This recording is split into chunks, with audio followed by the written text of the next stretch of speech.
आईची हत्या करून काळीच कापून खाण्याचा प्रयत्न करणाऱ्या नराधमाला कोल्हापूर जिल्हा सत्र न्यायालयाने फाशीची शिक्षा सुनावली आहे.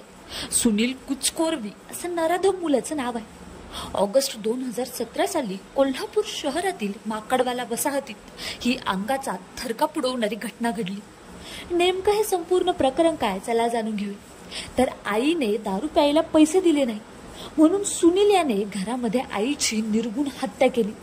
त्यानंतर सुनीलने धारधार शस्त्राने आईचा एक एक अवयव धडापासून वेगळं केलं. इतकंच नाही तर आईचं काळीच कापून ते भाजून खाण्याचा प्रयत्न देखील सुनील याने केला होता.